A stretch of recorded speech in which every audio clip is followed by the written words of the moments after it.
All right, we're going to go ahead and get started. Welcome to our kickoff of this year's NACD Chicago chapter program season. This is the beginning of our new season. I'm Paul Williams, the president of NACD Chicago. I'm going to turn it over now to Frank Yaynard. Frank is an NACD Chicago chapter board member, as well as a corporate director serving on a couple of different boards, including Briggs & Stratton, Itron Inc., and Nordson Corporation. Frank. Thanks, Paul. And good morning to everyone. Thanks for tuning in. And thanks especially to Brad Keywell for talking with us about his entrepreneurial journey.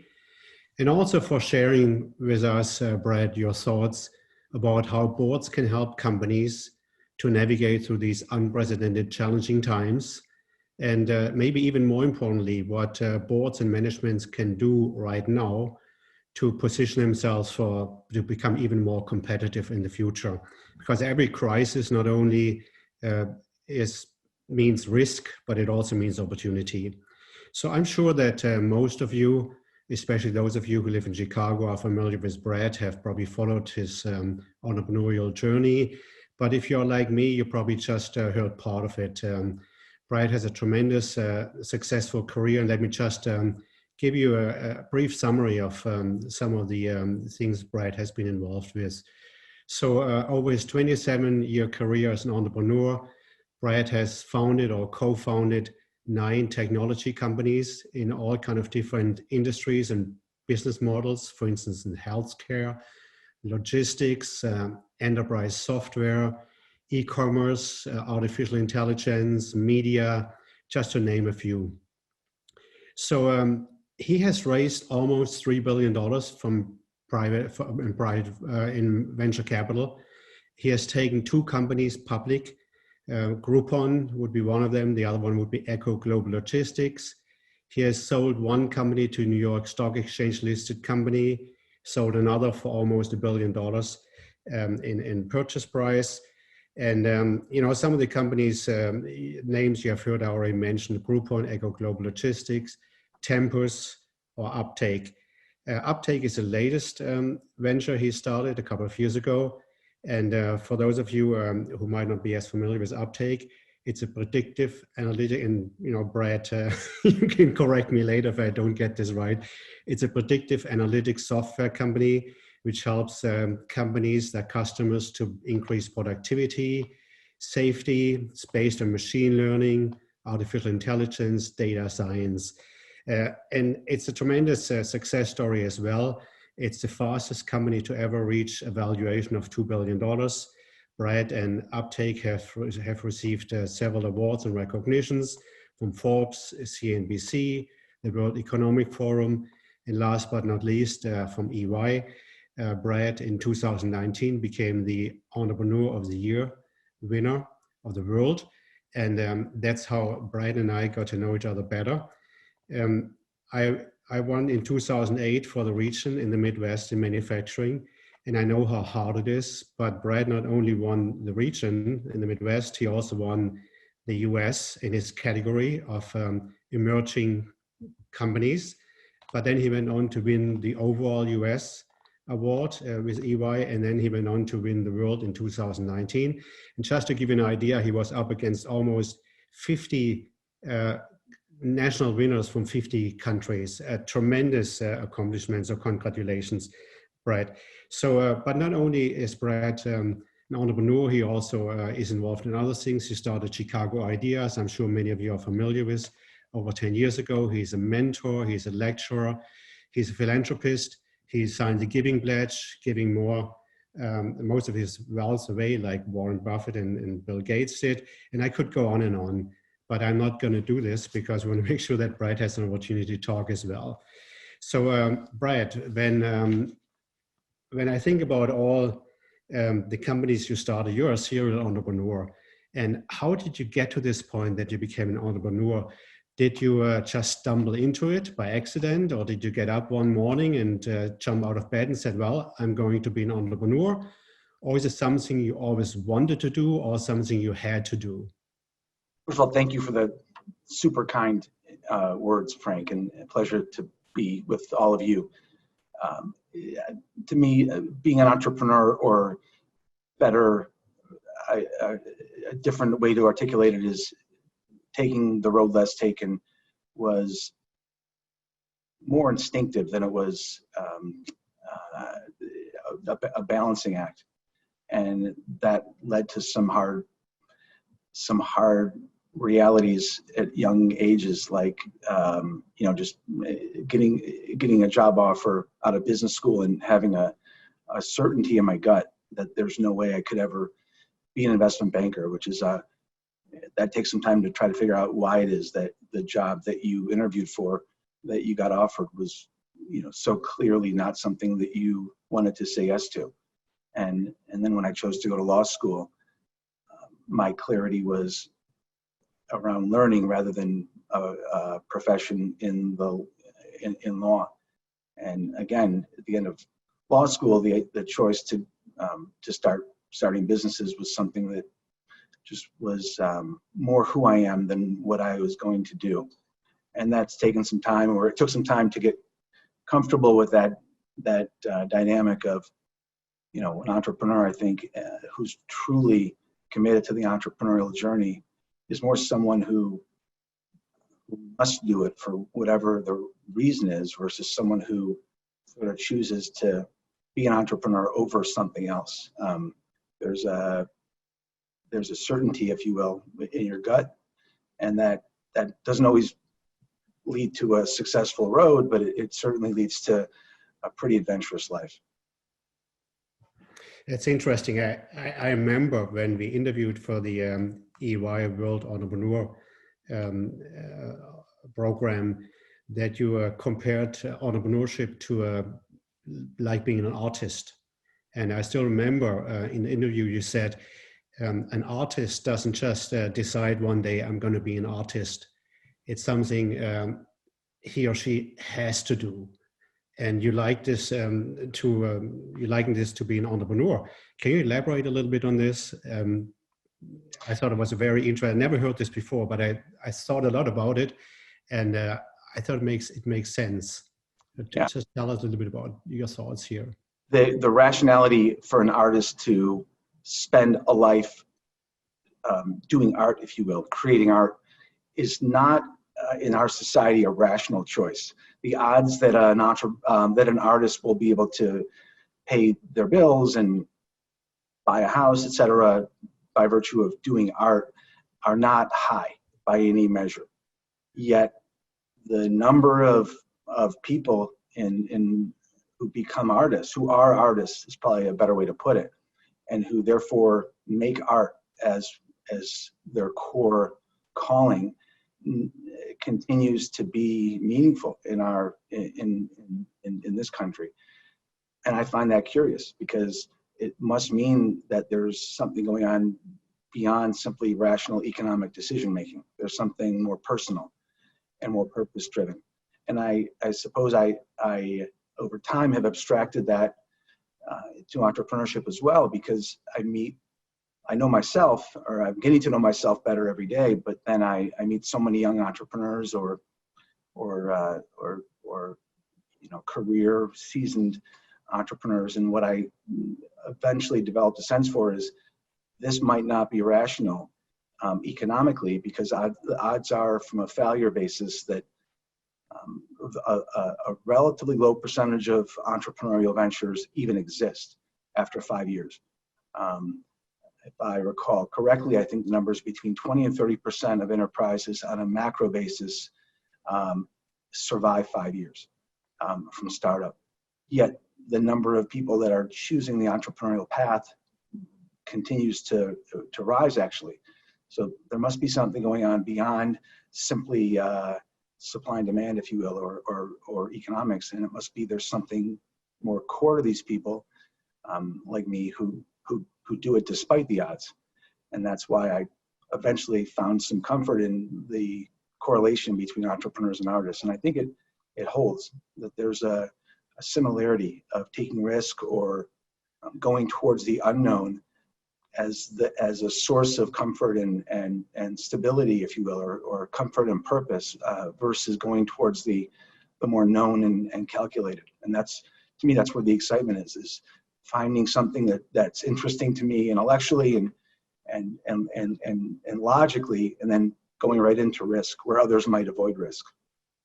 Yeah, that's interesting. You know, when you first told us about this correlation between an artist and an entrepreneur, it took me a while to understand it. But I think the way I look at it is, if you, let's say you're a composer, Wolfgang Amadeus Mozart, you create a symphony or you create an opera out of nothing. And I think it's similar to an entrepreneur.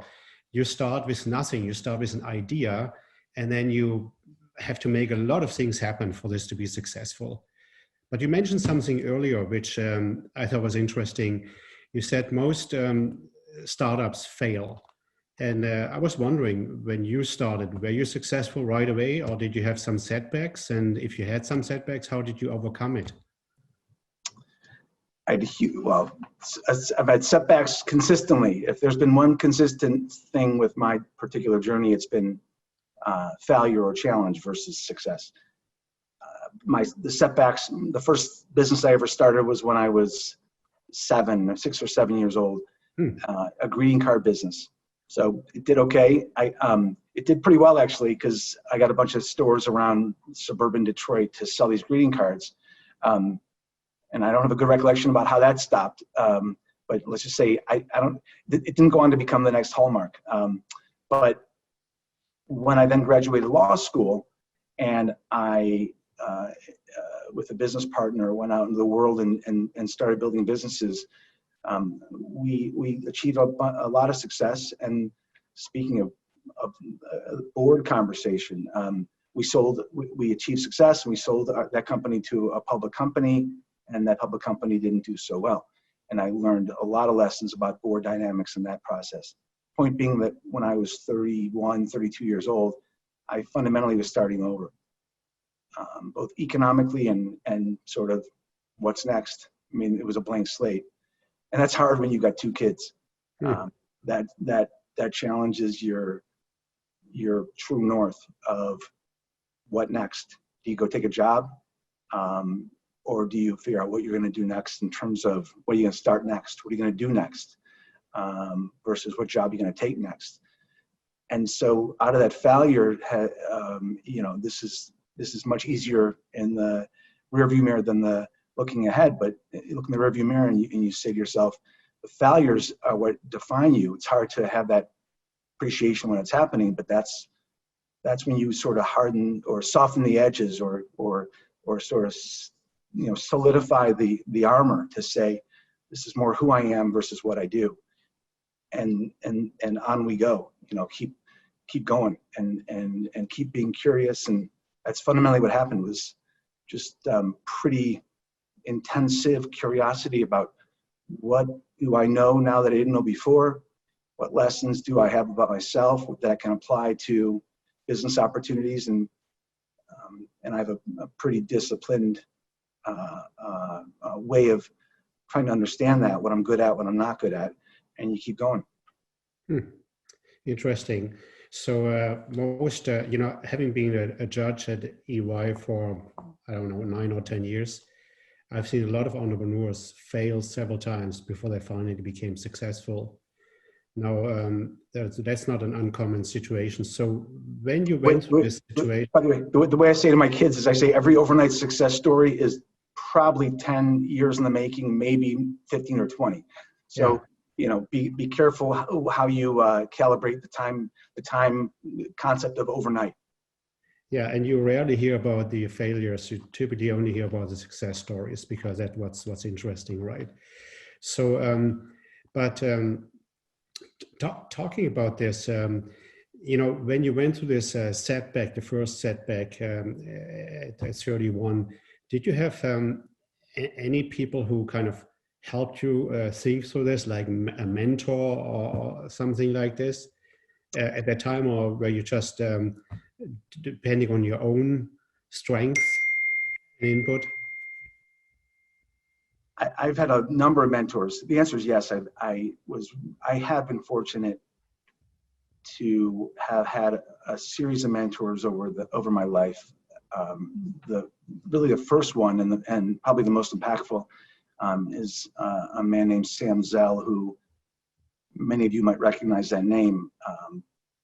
But way before I think most people would have recognized that name, Sam had a real serious interest in education and really disruptive education, teaching principles or fundamentals of risk-taking and entrepreneurship, if you will. And that's how I became exposed to Sam when I was a freshman in Ann Arbor, Michigan, and met him. And for reasons I can't really put into words, he saw me for who I really wanted to be versus who I was at age 18. And so he invited me to come in, and turns out I didn't realize this, but he had never had an intern before. Mm-hmm.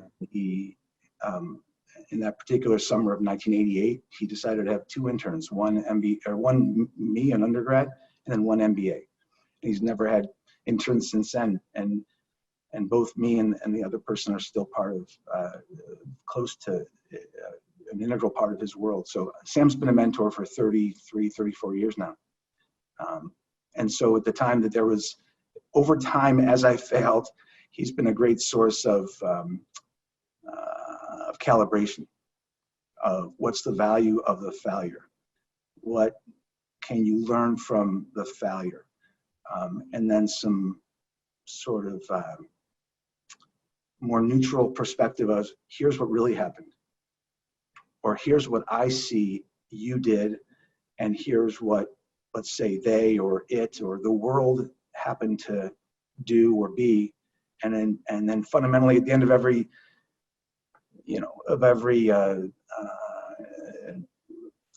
session, if you will, or every interaction like that, in different words, at the end of the session, you might say that the message is it's okay. And as long as you've got integrity and as long as you've got passion and persistence, you're doing the right thing. And that's been a true north for me is if you're focused on creating value, if you're focused on having fun, focused on being your best, generally good things happen. And they might take time, but generally good things happen. Great. Yeah, I can see that. Let me switch gears and, share a little story. We had lunch in Palm Springs once together. You met with a couple of people, and as an icebreaker, you asked me a question which I didn't have an answer for. You said, "So Frank, how do you organize your ideas?" Right? And I thought to myself, well, I don't have that many ideas that I have to have a system to organize it. I can keep it in my head. I think I said that's bullshit. But now let's answer the question. Yeah, I still didn't answer it, but yeah, that's. I think that's what you said. But I think, and then you said something else, which I never forgot. You said, it's not. The problem is not having an idea. The problem is execution. And but I know many people who want to be entrepreneurs. They say, well, if I had only an idea, right, then I could be an entrepreneur, but I cannot even have an idea. Can you tell us a little bit how you come up with your ideas? And when I look at all the businesses you have started, they're all over the place. From my point of view, I mean, you call them technology companies, but they're in healthcare, artificial intelligence, logistics, media, all different spaces. Is there a common denominator, and how do you come up with those ideas? It's interesting, Frank. The idea that one doesn't have ideas, or that one doesn't have a good enough idea, is an interesting framework, because I so disagree about the capacity or the capability of generating ideas that can become interesting and worthy of time and effort. To me, it's really around not so much the idea, it's around the uniqueness of how you might address what you see. So you might say, well, I don't see anything. then my response is, you're not looking, or you're not noticing is probably a more Zen-like response. You know, noticing is half the battle in life. Noticing is being fully present and fully curious. Once you notice, then the question I would pose to any aspiring entrepreneur is, once you notice, what do you notice that you notice? What questions are you asking when you look at an industry, a situation, a business? And you appreciate that, let's go back to the artist analogy. There's a great book by a guy named Austin Kleon, and the book's called Steal Like an Artist. And the idea is that all art, and really all business, including Apple, to pick a name, you know, in General Motors, and pick the business name, it was someone seeing something that existed and saying to themselves, there needs to be better, more, different, refined, revised. It's taking what you see and sort of looking beyond it to either a blind spot that might exist in an industry, or some goodness that might not have yet been manifested by an existing company. So to me, the idea is, we could sit here right now and figure out some ideas for businesses, and I would sort of have my own framework for how I do that. But that doesn't really get us there. And that's where I say it's execution. I think every board work any of us are on is an execution machine, not an idea machine. Even the most entrepreneurial of entrepreneurial companies, they're an execution machine, not an idea machine. The ideas might fertilize execution, or might sort of manifest more value from their execution machine. But if someone's an entrepreneur, part of my question to them is, okay, just explain to me why your concept must exist on Earth. Just defend, if you would, the logic that you must do this. Which challenges ideas, because most people are defensive or have an insecurity around that it's their idea. That if you challenge their idea, you're challenging them. To me, it's, you know, the idea is secondary to time. So the most valuable thing we have is time. And if I'm going to do something, I should look to you and say, Frank, tell me why I should not do this. Tell me from your unique perspective, things you know that I don't know that would cause you to say, don't waste your time. And that's, to me, how I test ideas. And I would propose, if you and I played the game right now and you picked an idea, we would test, let's see if we can kill that idea. And the more we tried to kill it, then you might find something interesting that speaks to your unique zone of genius in terms of execution. So back to the question, you know, I don't believe that you don't have ideas. In fact, I believe that people that are on this call have unique perspectives about the way business works. And therefore, the ideas that everyone on this call have are probably more powerful and interesting than most pure entrepreneurial perspectives and ideas. Great. Let me before we switch to what a board can do to help a company through the crisis and to position themselves better for the future, let me maybe ask one last question on the idea, and maybe you can bring it to life with a concrete example. So when you think about your last company, you started Uptake.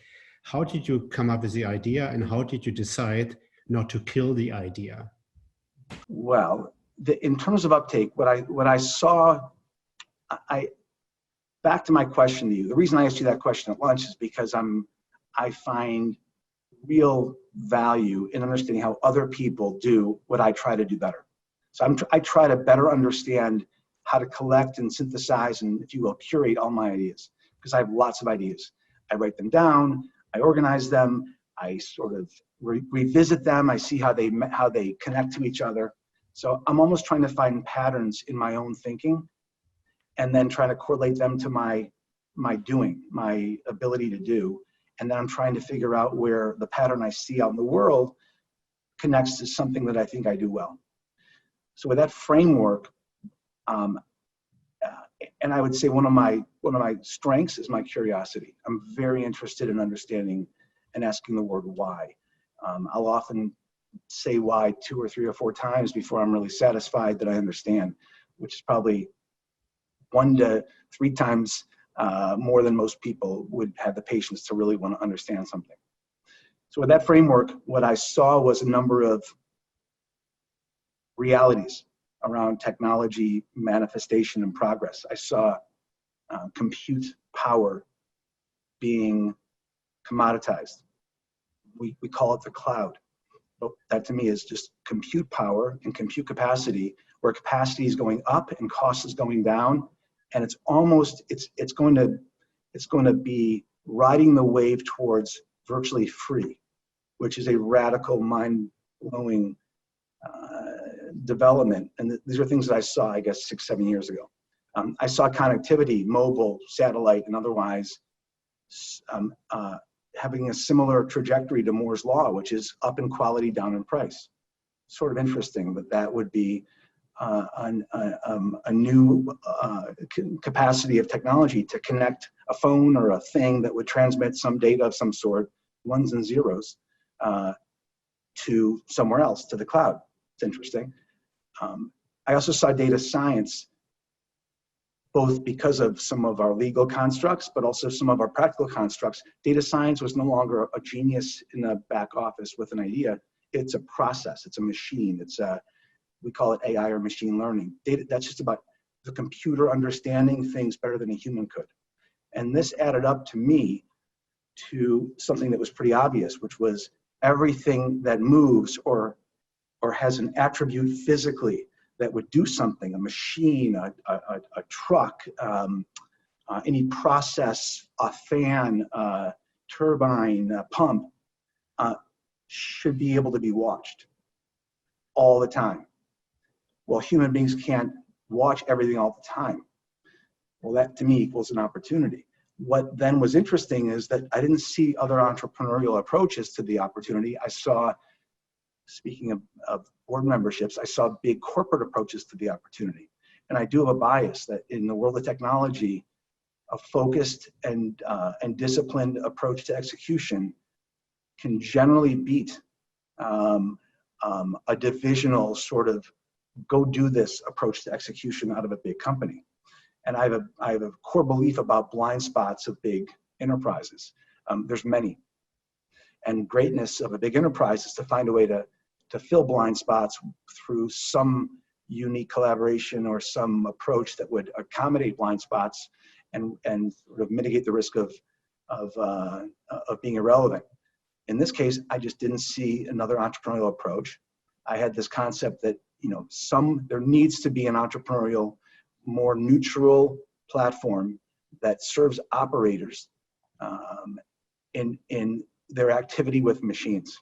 And specifically, we can talk about what I've now learned, 6 years in, the value of uptake and the value of our products is getting higher, not lower, based upon the capacity. But if you go back to day one, I saw something that was clear in terms of capability. I saw big companies like IBM or GE that were talking about this and doing their job of advertising it and sort of beating their chest, but not executing.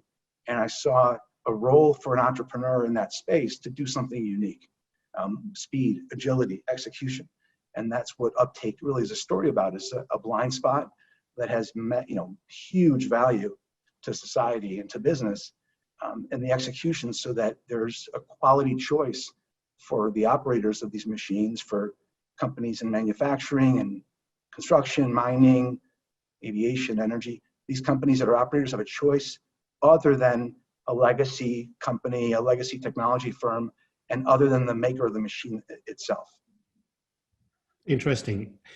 I'd like to come back to this a little bit later, to AI and how the current crisis maybe accelerated AI. But you talked about blind spots that you see in larger companies, blind spots. And if you switch now to the what a board can do in these unprecedented, challenging times, the healthcare crisis, economic crisis, and the way I look at it, every time you have a situation like this, you will have winners and you will have losers. And it's no secret that a lot of successful companies have been created, have been started in the middle of a crisis, and because it presents a great opportunity to start something new when everybody else tries to fix and maybe survive. So I think there are two roles a board has in a time like this. One is to make sure the company gets through the crisis, survives, and the other one is what the company can do to position itself best to be more competitive. And I was wondering if you can elaborate from your role as a board member and also from your role as a CEO and an entrepreneur, what boards should be doing right now in both regards. One, to navigate through the crisis, and second, to position the company best for the recovery and for a competitive future. Yeah, I appreciate your words. I know the board experience you've had is significant. I think I would put it in my words. I'd say a board is best focused on risk and reward versus status quo. And so the risk avoidance or risk sort of mitigation activity of boards is really where most of the action has been. I think the reward pursuit or the sort of permission or cheerleading business that gives the operating team, leadership team air cover to take some risk in pursuit of reward is generally the ones I see are a little bit more lacking. The ones I see from a distance. I know certainly the boards that I'm on are really focused on calibrating what rewards are worth the risk. But what that looks like more tangibly is perhaps a best explained through analogy. You know, the role of a coach is not to play on the field, but the coach can give the players permission to play at their best, or can set them up to play in a way that might put them in the zone of genius or zone of excellence. And that permission business of either prodding a leadership team to think about the future and walk into places that might not be at the core of how they got where they are. I mean, most corporate leaders got to where they are because they're excellent bureaucratically, and they're hopefully excellent technically. They're probably not excellent in terms of the business of risk. They're probably excellent at avoiding risk. So the opportunities that come in the midst of COVID are risk-on opportunities. The goal, entrepreneurially, I would propose. You know, I don't view myself as a risky person. I view myself as walking into risk and then mitigating it every day. And I think that the board can encourage leadership teams to walk into opportunity or possibility, accept risk with some permission to do so. Because to your point, Frank, this is a time where distinguished, you know, there will be winners and losers. There is opportunity with disruption and dislocation, though, and I think most of the opportunity in this case is technology oriented. I think we in this country, at least, and in the free world, we've done so much in terms of process improvement. In fact, most of the technology that's evolved over the last 20, 30 years is more process driven, not precision driven. It just helps us organize, almost, you know, make a list better, or coordinate people, do this, and that, you know, in a more precise or a more disciplined order of events, versus doing things one-off because we see something that can make us better proactively versus reactively.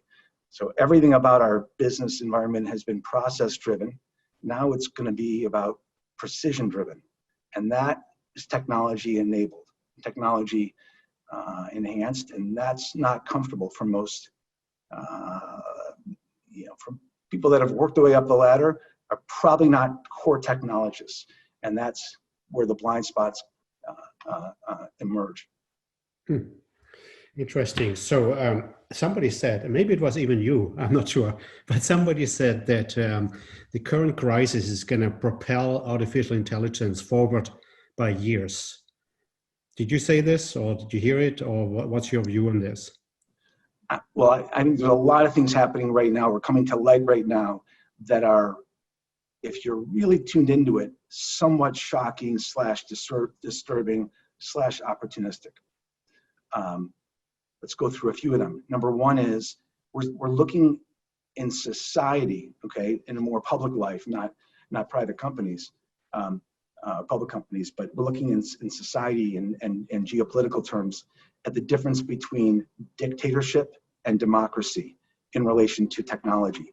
Dictatorship can take data through an order and can then put that data to work through AI and machine learning, and can be light years ahead of those that don't have that capability in terms of how they're structured from a governance standpoint. Okay, so how do we know? Well, I would propose those on the front line, which I consider myself one of them. I'm watching this happen. I'm watching industries in non-democratic countries have their data taken by the government, and the government create a capacity of insight that is way beyond where we are, for example, in America. And that's distinct. So that's something to think about. That's more, doesn't promote non-democracy. It just says to you, we as companies and then as industries are in the red zone. And it's not a good red zone. It's number one. You might say, well, our best defense is we're going to have two different worlds on Earth. There'll be the free world and the non-free world. And I do believe there'll be a free world cloud, and there'll be the other cloud. That's emerging already. So that's happening. But more interestingly and more action-oriented for those on this call is the companies that are distinguishing themselves from my perspective on that front line are those that are harnessing the available data and moving away from process and reactive driven activity to pro-action, precision driven action.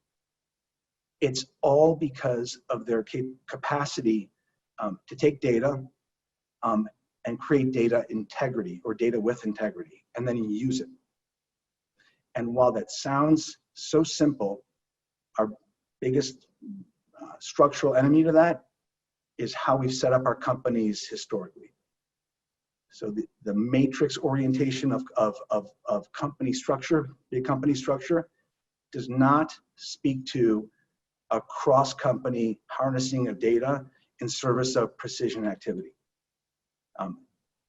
Just definitionally, siloed activities where incentives are based upon silo, it's not a comfortable activity to move fast, to combine resources from a data perspective, and sort of leapfrog forward in terms of technology.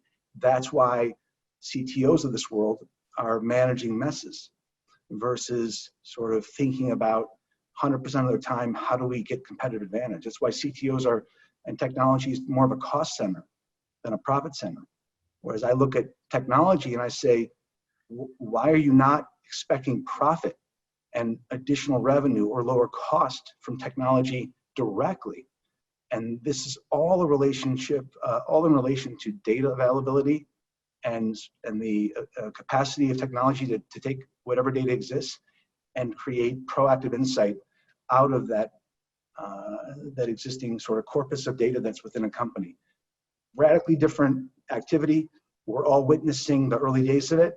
And those that can distinguish themselves can either price lower or have higher gross margins or have more reliability and ultimately make their customers happier. And that's going to make a difference. How do you break through? You know, as a board member, you are on boards, and most of the viewers here are on boards as well. How do you break through this? You talk about the silos, you talk about the differences between dictatorship and democracies. How do you break through this? How do you make this happen, and what needs to happen in order to take advantage of the opportunity we have here? I mean, back to the point of what is the board for? You know, I went to law school, and what I loved the most about law school was corporate law. It was understanding the corporate structure and the role of companies and boards, et cetera. Believe it or not, I actually thought it was fascinating. I remember studying the Revlon case, and this was back in the early 90s when Wall Street came out, and I was so interested in how these companies worked. I give that for reference because you're right, the boards have a limited role. But what I do know from personal experience is that the role of a board certainly is to ask questions. And the role of the executive team, leadership team, is to listen. The surest way you know that you got a bad leadership team is if they don't listen or if they're defensive. To me, being defensive is one of the few absolute terminable offenses in business is reflexive defensiveness.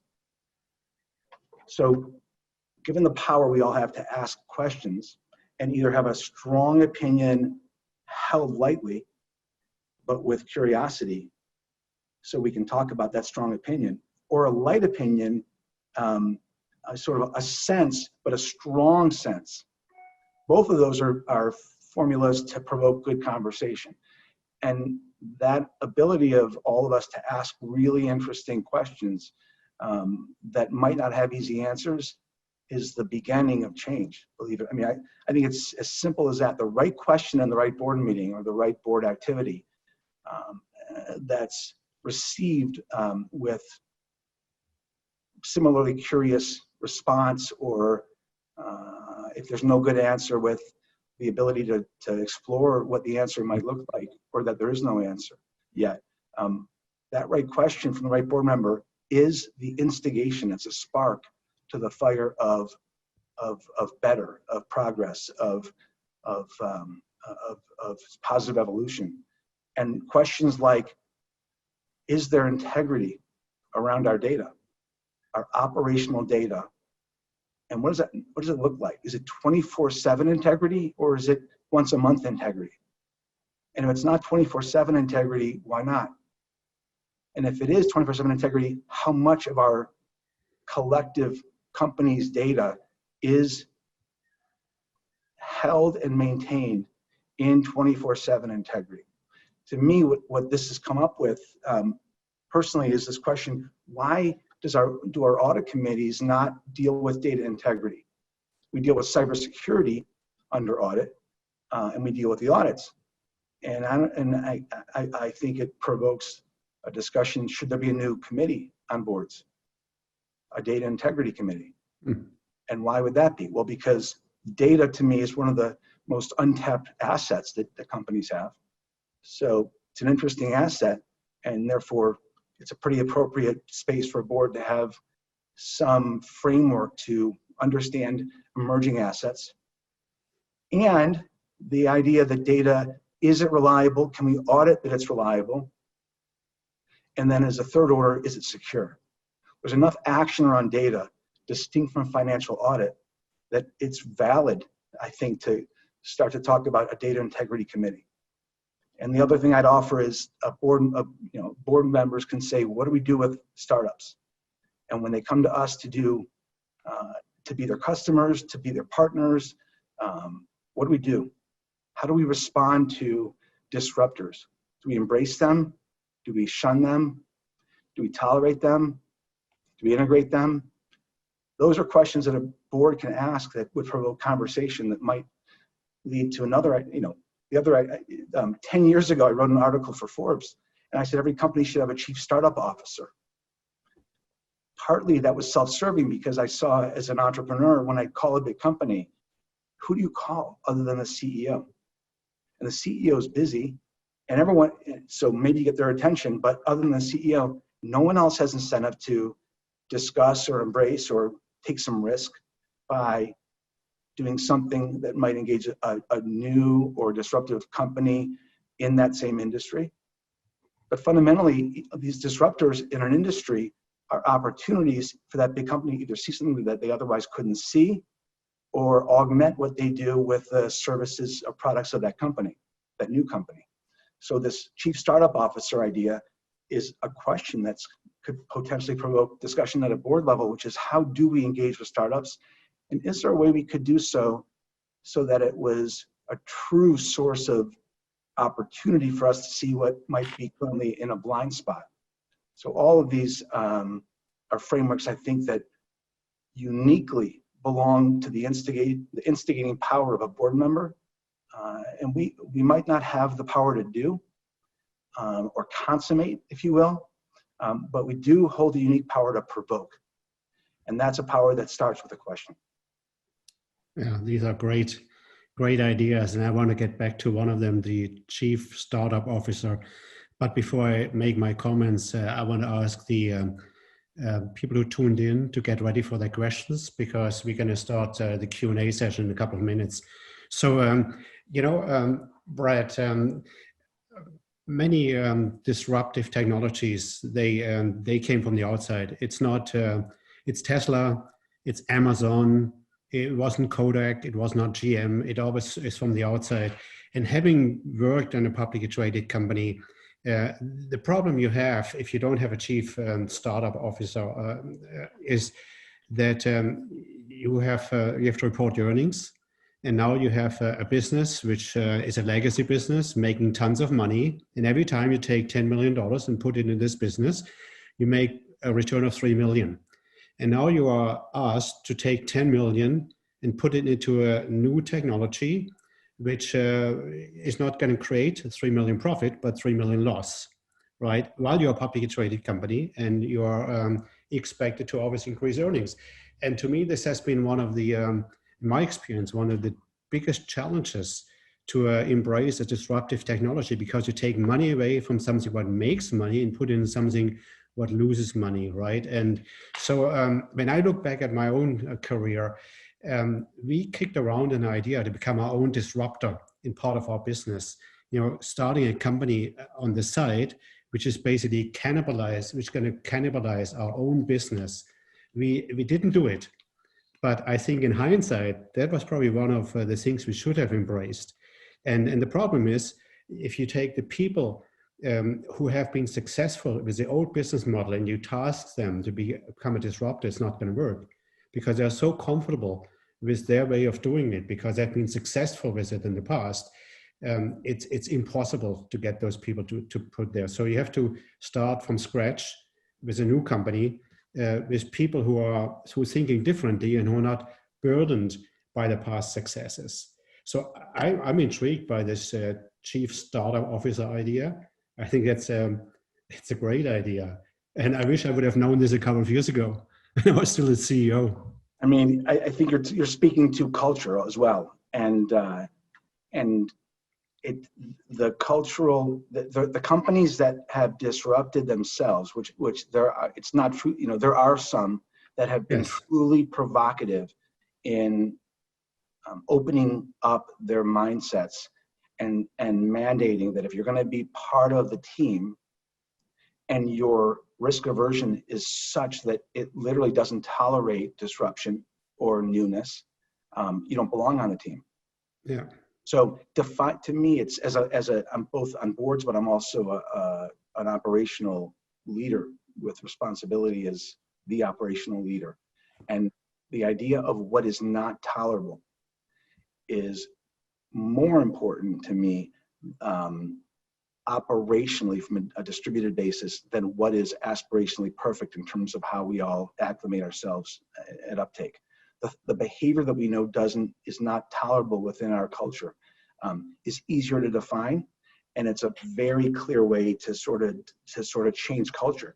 The only way to change culture is to define what the mandate is with the support of the board, and then discipline a bad actor or two or three. Yeah. I mean, that when you actually say, I understand that you don't agree, but this culture is we disagree, but then we commit, we make a decision. That you're not willing to commit is great. You're probably better off somewhere else. Yeah, yeah. That reverberates. But this is all, to me, cultural, and it goes down to the board giving permission and clarity to the leader, and then the shareholders having the stomach, if you will, or the long-term orientation, so that when that leader says we are going to invest, and we might fail, but if we don't invest, that's even a greater failure. Yeah. And if you don't like that game plan, this is probably not the best company for you to be invested in. Those are the types of leaders and boards and philosophies that I personally respect and admire, because that clarity that we're going to create something that's durable, that has durable defensibility, and that we've got some IP or some that we got a customer base, we're going to leverage that to go to what's next and not just milk what is right now. To me, those are, when you see that, there's poetry in that. There's that, to me, that's entrepreneurial greatness in a big company setting, because you're actually leveraging something that a skill that you have to push yourself to new levels of greatness. And that's part of what I think the entrepreneurial journey is all about. Excellent point. I always felt that a company has a shareholder it deserves. And if you are, Right. as a CEO, able to communicate a vision, why we have to invest and why this might depress earnings for some period of time, but there will be a big reward, like you said earlier, risk reward, there will be a big reward in the future. It will attract investors who are embracing this kind of behavior. And so you can end up with the investors you deserve.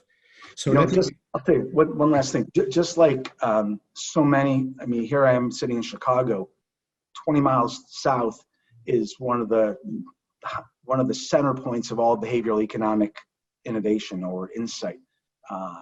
And the behavioral economics and the behavioral psychology of people and their irrationality has a similar manifestation at a board level. Because if every board was looking at the unarguable facts of corporate evolution and value creation all the time, there'd be no discussion about avoiding risk. You'd say, we exist because somebody took a risk. That's how we got created in the first place. We must take risk. If we don't take risk, we're not doing our job. But it's because us humans are so risk avoidant and fear, we're so afraid, generally speaking, of things we don't know. And I find that interesting. And I think there's power in understanding the behavioral irrationality or limitations of us people that helps us get over those limitations themselves. Yeah, interesting. Yeah, absolutely true. So let's go to Q&A. So the first question comes from Scott Humphrey. Yeah, sure. Thanks, Fred. And this has been a fascinating conversation. So my question really kind of takes off on the early part of your entrepreneurial journey, Brad. And you went through a lot of detail of how you kind of beat up ideas. And I was just curious, when you probably looked at a lot of different ideas and disruptive technologies over the years, and you've certainly created a number of them yourself. So what's the one that you missed? And maybe what in your system do you think might have needed to be recalibrated? Maybe why you missed it in the first place. Maybe you never missed one. I don't know.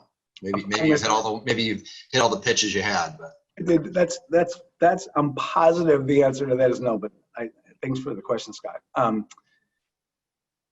Let me answer it in this way. What I'm very curious about right now is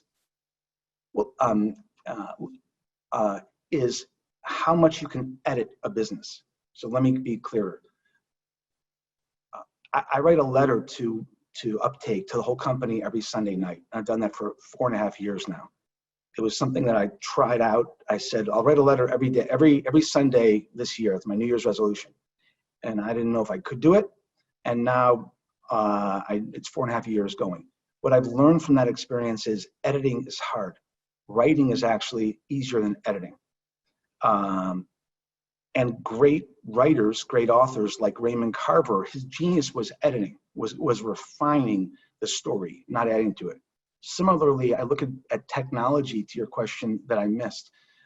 Stripe is a really interesting company because of its simplicity in its technology. It literally gives you 7 lines of code to embed in your website, and it opens up a bunch of services that you don't even see the back. You don't even see anything graphically. It just works.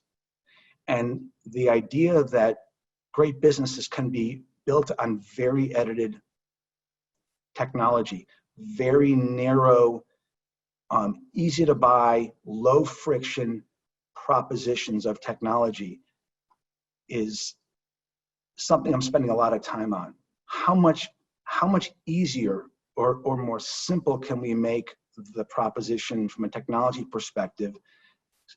Because that might be what's necessary to overcome human fear.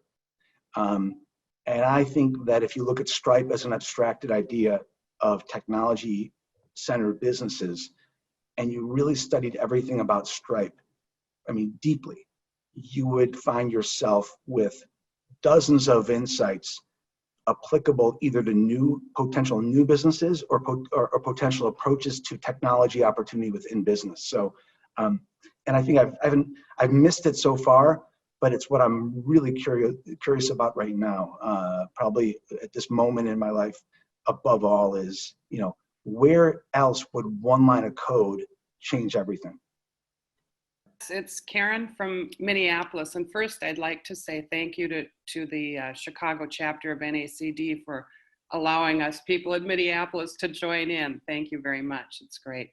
My question is this, Brad, not many business people can say they started their first business in grade school, but it seems to me that most successful entrepreneurs can. And when I look ahead to the issues that we have to conquer in the country and in the world, to what aspects of your childhood can you point for your entrepreneurial spirit? Without getting therapeutic about it, the aspects were abstractly, it was about curiosity. So I was rewarded, if you will, or valued based upon ideas. And so you'd say, well, my parents, we had a dictionary at our table, at our dinner table, like one of those big ones.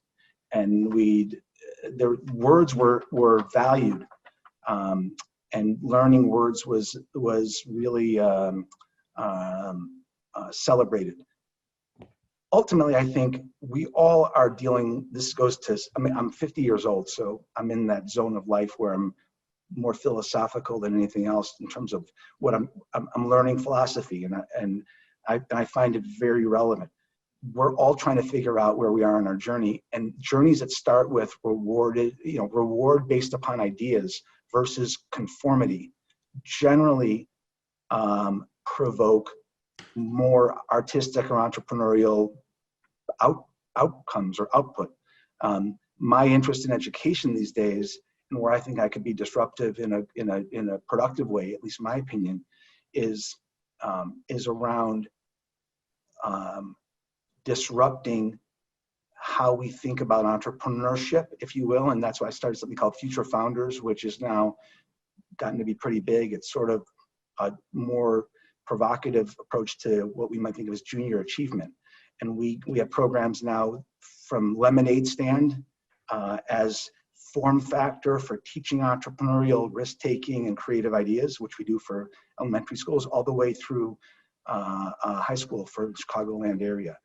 And it's all around how we think about teaching and how we encourage people to be wrong and not just right, or be themselves and not just like everyone else. But then that goes to college and the idea of choosing a major when you just start college and all these things. I mean, I think psychologically we have a society that does not really facilitate entrepreneurship. It's like it's the idea of entrepreneurship that often is more compelling than the formative orientation that you can't be yourself without taking risk. It's sort of an all over the place answer, but I think there's a lot of psychology in which your self-value or your self-worth would be less if you didn't take risk. Because that's, for me, I know for sure. If I wasn't doing what I'm doing, I wouldn't feel like I mattered. I feel like I matter because I take risk, even if I fail. I'm still more interested in trying because I've chosen a value system that says, I judge myself based upon seeing something and then acting on it. But that's not how we all are taught to judge ourselves. So more psychology than practicality. But I think from the practical standpoint, we can add elements to our university system that says, stop trying to conform. Greatness does not come out of conformity. Maybe the table stakes or maybe you pay your bills by conformity, but you don't distinguish yourself and move the world forward simply by conformity. Well, thanks, Brad. You said something earlier about did you study philosophy? I would have never guessed. No, this is a joke. In all the interviews of all the entrepreneurs I've done over the years, you're probably closer to a philosopher as I've ever seen. But, because I decided that religion to me, there's a point like, let's see, 6-7 years ago. I don't know why, but I'm like, you know what? Religion, there's more than, there's something behind religion. And I literally had read about somebody who studied philosophy in a way that I'm like, that's pretty cool. And the idea was meet with a philosopher for lunch, like a professor. So I found a professor here in Chicago at Loyola, and I'm like, I want to pay you to have lunch with me every couple of weeks and give me reading lessons, give me reading to do, and I can then ask questions. And we've done it on and off now for 7 years. And it's unbelievable just having somebody you can talk to say, wait, like, how does this relate to that? And how, it just gives you an understanding of the way we think is not, it's related to where we come from and how thought has evolved. It's not, we don't think the way, like everything is framed in ways we probably don't really appreciate. All of Western society, all of our society in America is a reaction to where we came from in Europe. Well, of course we know that, but like, what does that mean? And how does religion play a role? And anyway, and it goes back to, if you really want to ask why 10 times, you realize that the number 0 is an idea. I mean, I'd love to go deeper into this, but we have about 5 minutes left. Keep So maybe you take this offline because Yeah. I'm really interested in this. But we have 5 more minutes, and I would like to squeeze 2 more questions in. Brad, thank you for the conversation. I've enjoyed it tremendously. I've noticed a more increased frequency of board members being asked to mentor or coach specific execs. Now, when I was CEO, I really kind of resisted that because I always thought board members were taking score somehow.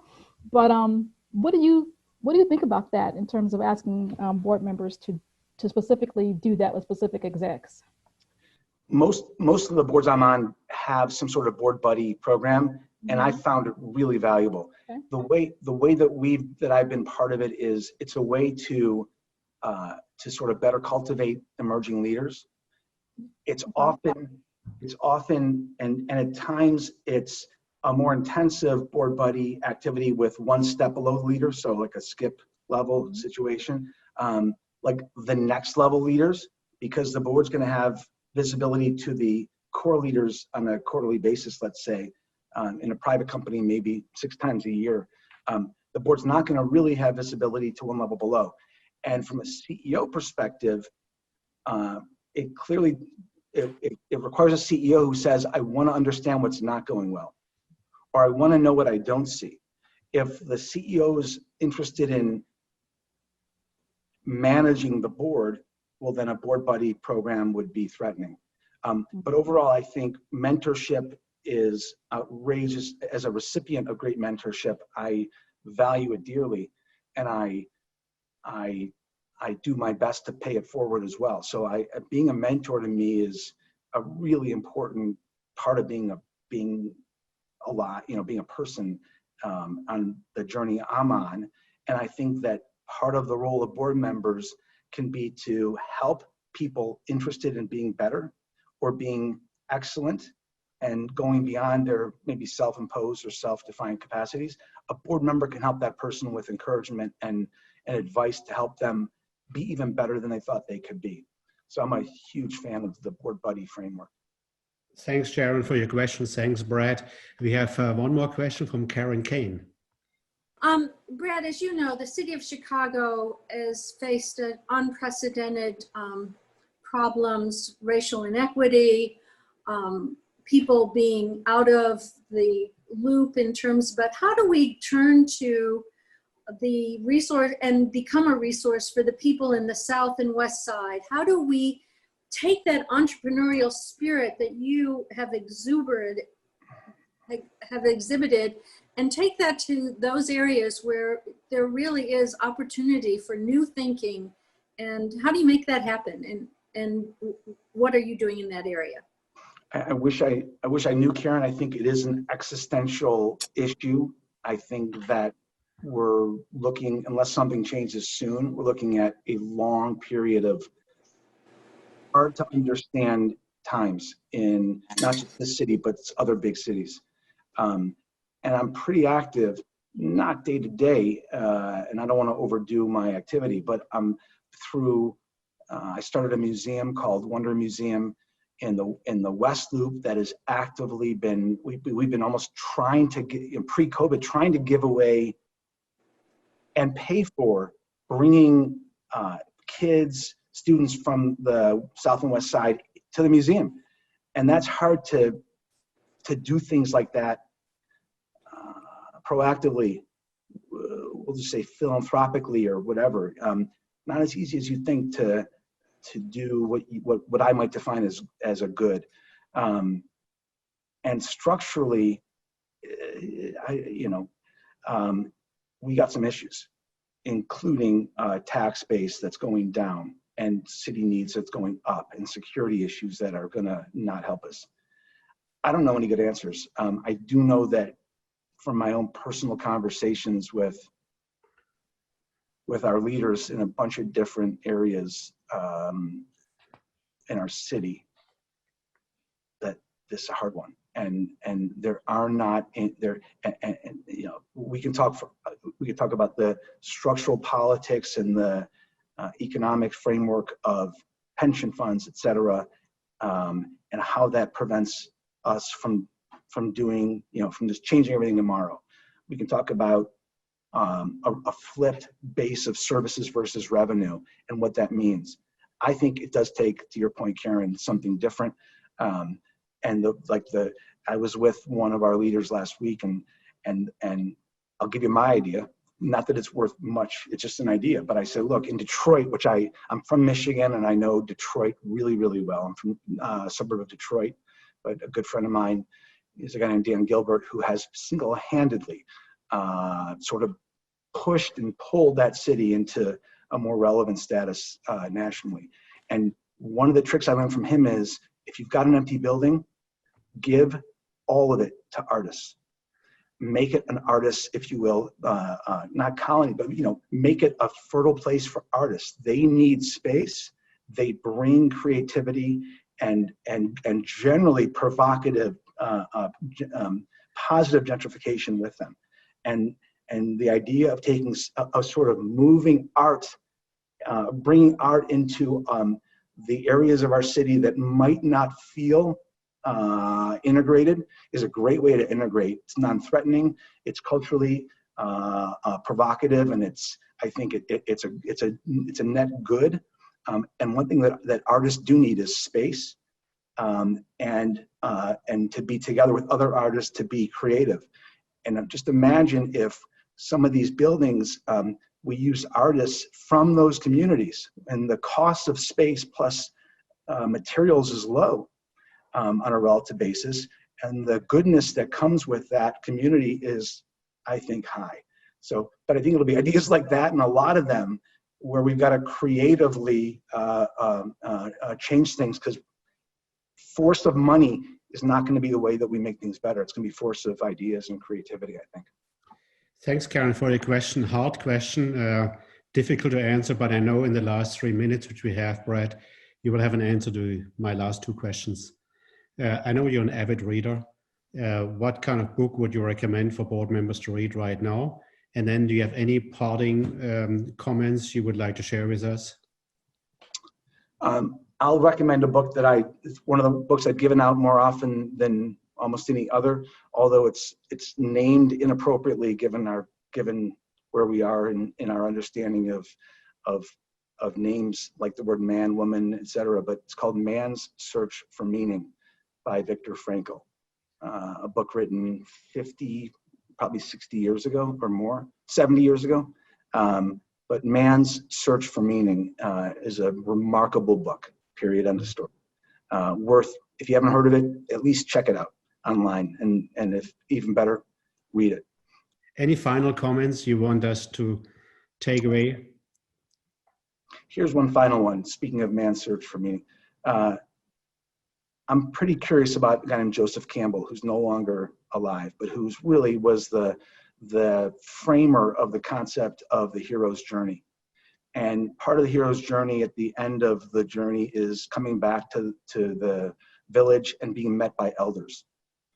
And the idea of boards, to me, boards represent a role of the elders that give some sort of feedback, guidance, and navigation or orientation to those that are in the game, that are in the battle on the journey. And I think that philosophical framework about what role the boards play might be a provocative way to end it, to say, you know, our questions or our words as board members have power, and therefore asking the right, or asking, you know, good informed and vulnerable questions that might provoke or make people uncomfortable can easily be the start and spark of something really important and good. I think that's great. And you know what, when I have seen it work best is you have a board member who is artful in asking the right question in a constructive way, and a management team that is receptive and is not defensive. And you know, being the elder advisor on the board, one of the board members once told me, no matter how successful you are, Frank, always carry your own bags.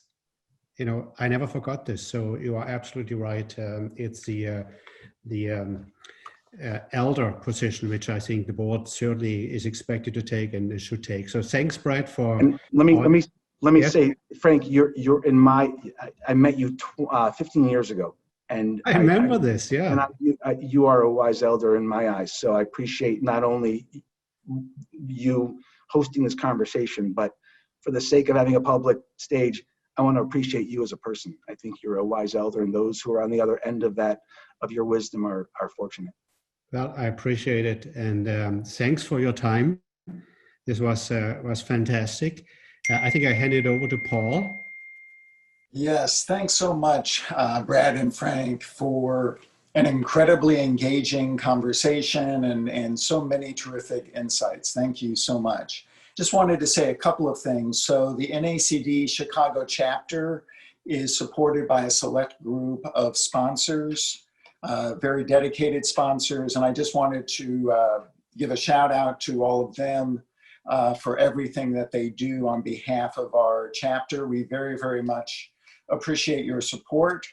I also want to thank our chapter board members, many of whom are attending this program, and thank you so much for your tireless efforts on behalf of the chapter.